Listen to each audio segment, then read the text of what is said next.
ewúrẹ́ tó wọlé tó kọ̀ tí ò kágò, Yorùbá sọ pé ó dẹran àmúso.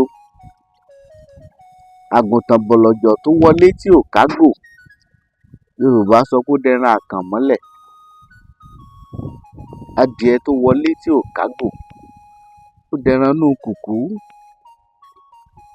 Èmi wọlé, mo kágò lọ́wọ́ Olódùmarè, mo kágò lọ́wọ́ ọba tẹ́nígbèjì aṣọ, mo kágò lọ́wọ́ kábíyèsí tó ní mí, mo kágò lọ́wọ́ Olódùmarè tó ṣílẹ̀kùn ọjọ́ òní.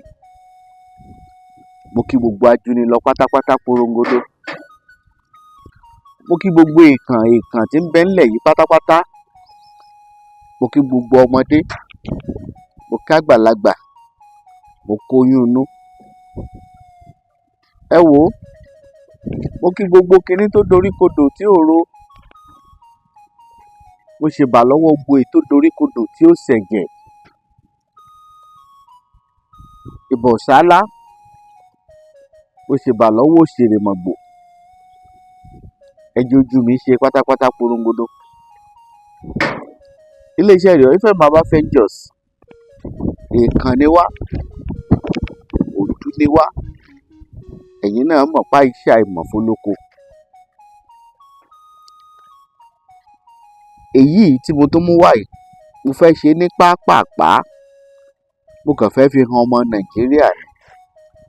Ibikíbi tí gbogbo ìran Yorùbá bá wà, nílé ni, lájò ni, lóde ni, mo fẹ́ fi kíní hàn yín. Ẹ wò ó, iṣẹ́ kékeré tó wà lọ́wọ́ mi kò ju báyìí náà lọ, kò ju méjì lọ. Sórí nǹkan méjèèjì tó wà lọ́wọ́ mi, mo ṣiṣẹ́ àwúre tó ya wèrè. Nǹkan méjèèjì tó wà lọ́wọ́ mi, ó ṣiṣẹ́ àwúre tí mo ló ṣe kíni, tí mo ló ya wèrè. Kí ni mo ní lọ́kàn báyìí? Àwúre tó ya wèrè. Àwúre ńlá, àwúre gidi. Ó ṣiṣẹ́ àwúre tó dáa tán yányán. Ó ṣiṣẹ́ àwúre tó dáa tó fi jẹ́ pé gbogbo ibi tá a bá lò ó sí, láṣẹ Elédùmarè, èèyàn ò ní débẹ̀ kó mọ́ tà. Tó bá sì wá wo tó wà lọ́wọ́ mi dáadáa, àwọn àgbààgbà tí wọ́n mọ̀ ṣègùn dáadáa, wọ́n mọ orí ẹranko tó wà lọ́wọ́ mi, wọ́n sì mọ tó wà lọ́wọ́ mi. Ó fẹ́rẹ̀ jẹ́ pé gbogbo èèyàn ló mọ tó wà lọ́wọ́ mi. Eléyìí ni Yorùbá pè látàrí. Sọ̀rí pé odidi àtàrí ló wà lọ́wọ́ mi. Ṣùwárí tó wà lọ́wọ́ mi, ó ní Yorùbá máa ń pè ní ọ̀fàfà. Ọ̀fàfà fáre wá, ọ̀fàfà fáre fún mi, ọ̀fàfà fáre síbi tí mo gbé. Ọ̀fàfà, mo ní ọ̀fàre sọ́ọ̀dẹ̀ mi. Ọ̀fàfà ó fáre sílé gbogbo kó wá wá o. Olódùmarè ó fáre sílé wa. Sórí ọ̀fàfà, ó wúlò gan-an fún nǹkan ìtajà. A máa ń lo orí ọ̀fàfà tá a bá fẹ́ ṣe nǹkan awọ́rò. Tó o bá fẹ́ kérò mọ wọ́ndè rẹ tìrítìrí, o fẹ́ kérò mọ wọ́ndè ọjà rẹ tìrítìrí, ó ní bá a ṣe lórí ọ̀fàfà. A máa ń lo orí ọ̀fàfà fárì mọ́lẹ̀. A máa ń forí ọ̀fàfà ṣe ọṣẹ. A sì máa ń fi orí ọ̀fàfà ṣe ìjọ òògùn téèyàn máa fi wọ́nlẹ̀ níbi ìtajà. Torí ìjọ òògùn téèyàn lè fi wọ́nlẹ̀ níbi ìtajà, ó ní mo fẹ́ fi ọ̀fàfà yìí tí mo fẹ́ fi kọ́ ọ bó ṣe lè ṣe. Nítorí nílò náà rèé, ọ̀fàfà àti odidi atare kan. Dákun, mo bẹ̀ ọ́ lóko Olódùmarè, bá ń share program yìí kó lọ dáadáa. Ẹ bá mi pín, ẹ bá mi share ẹ̀ kọ́pọ̀ èèyàn rí, kọ́pọ̀ èèyàn jẹ àǹfààní yìí. Àní ọ fún wa lówó, àní ọ fún wa lóbì. Ń tàgẹ̀bẹ̀rẹ̀ ni pé dákun bá share program yìí kó jẹ́ pé gbogbo ọ̀pọ̀ àwọn èèyàn tó yẹ kó jẹ àǹfààní á lè jẹ àǹfààní ẹ̀. Bó gbàgbé, mo mọ̀ pé mi máa ń sọ fún ọ pé iléeṣẹ́ Yoruba FM Ventures, ọ̀pọ̀ nǹkan ló lè jẹ àǹfààní ló lè rí lọ́dọ̀ wa. Tó bá lọ sí YouTube page mi, oríṣiríṣi àǹfààní ni wàá jẹ. Ìwọ search fún the Yoruba FM Herbals lórí YouTube, subscribe sí YouTube channel wa. Wàá rí pé ọ̀pọ̀ àǹfààní ló máa rí ńbẹ̀ bó bá ṣe ń drop. Ọ̀pọ̀ àǹfààní ló lè jẹ lórí TikTok program wa, lórí TikTok page wa. Ọ̀pọ̀ àǹfààní ló lè jẹ lórí Facebook wa. tó bá wù ẹ́ tó bá fẹ́ lọ sí Instagram, ọ̀pọ̀ àǹfààní ni wàá jẹ. Ìwọ search fún the ISHÉ Herbal Ventures lórí Instagram. Ó wá pé kí ni mò ń sọ? Bó lọ ṣe dá ọ̀fàfà mọ̀ tó fi jẹ́ pé wọn ò ní tàtàkùtà fún ọlọ́jà bí ọ̀fàfà. Ìwọ wò ó rí pé ẹnu ọ̀fàfà ṣòro báyìí ló máa ń gùn bí ẹnu ajá. Ṣòro báyìí ni ẹnu àágùn bọ́ńbọ́ báyìí. Ṣé o ti rí bẹ́nu ẹ̀ ṣe rí? Ẹnu ọ̀fàfà nu. Ó wá rí pé ọ̀fàfà tí wọ́n fún ẹ ó pé gbogbo ojú ẹ̀ ló wà ń bẹ̀, gbogbo eyín ẹ̀ ló pé, gbogbo ahọ́n ẹ̀ ló wà ń bẹ̀. Ló bá parí. Ìwọ mú ọ̀fàfà yìí, ìwọ fi sínú agbádá kó wá bá mi jó. Tó bá ti jó ọ̀fàfà yìí tán, èjò ògùn tó wà ń bẹ̀ ìwọ lọ̀ ọ́ kó kúnná. Tó bá ti lọ̀ tó bá ti kúnná ló bá parí.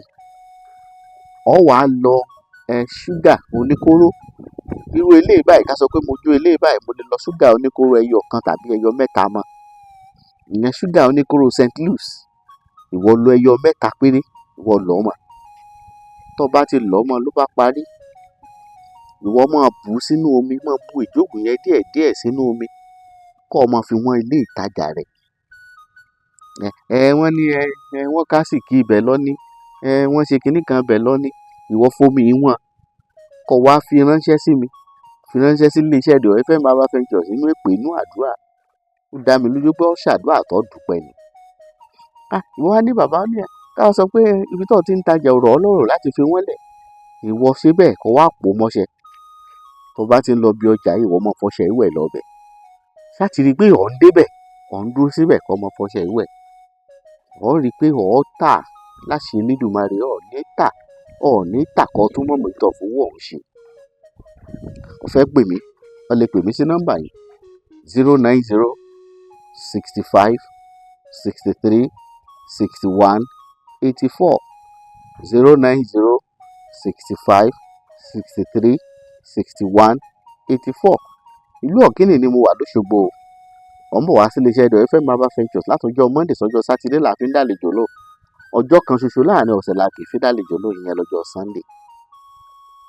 Tó bá wá fẹ́ wá, bóyá ò ń gbé mọ́tò rẹ̀ bọ̀ ni, tó bá ti dé junction Ọ̀kínì àkọ́kọ́, wọ́n ti rí àwọn tó ń tèso ń bẹ̀, àwọn Haúsá tó ń tèso wọ òdì kejì títì wọn báyìí. Wọ́n rán eléruku kan bẹ̀ mọ́ tọ títì yẹn bọ̀. Títí wàá fi dé ilé-iṣẹ́ the ISHÉ Herbal Ventures lọ́mọ rí signpost wa. Tàbí tó bá ti dé junction yẹn sọ fáwọn ọlọ́kadà Ọlọ́run lọ ilé-iṣẹ́ the ISHÉ Herbal Ventures. Láṣẹ Elédùmarè, ayọ̀rẹ́ ò ní sọnù o. Má gbàgbé o, ọṣẹ ajé tó dájú tó fi lè gba contract, tó fi lè ríṣẹ́ ajé gidi ṣe, tó fi gbọ́ bùkátà ẹni rọrùn, tí ò ná ní nǹkan kan o lè rí lọ́dọ̀ wa. Ìwọ pe nọ́mbà wa. Ọṣẹ ìyọnu tó dájú, ọṣẹ back to sender tí ò láṣẹ tí iṣẹ́ tí kì í ṣe tí kì í ré, ó bẹ nílé iṣẹ́ the ISHÉ Herbal Ventures. Ọmọ ń gbọ́ tí wọ́n máa ń sọ pé mọ̀ dúró sí nàláì o, wọ́n á ní nàláì gbájú ẹ̀ ń gbogbo wọn. Béèyàn ò bá sọ nǹkan nù kì í rí e. Bó o ṣe ń gbìyànjú, bó o bá ti ra láì ọjọ́ kan ni wàá rò ó tọ́ tó máa gbé ọ débi tó ń lọ. Mọ̀ wo rẹ̀ ràn o, èèyàn ò gbọ́dọ̀ wo rẹ̀ káyé finú ẹ̀ dára tó wù wọ́n kó lu mọ́ bàbá bànújẹ́. Ìbànújẹ́ ò ní jẹ́ tiẹ̀ o. Ká pàdé láyọ̀.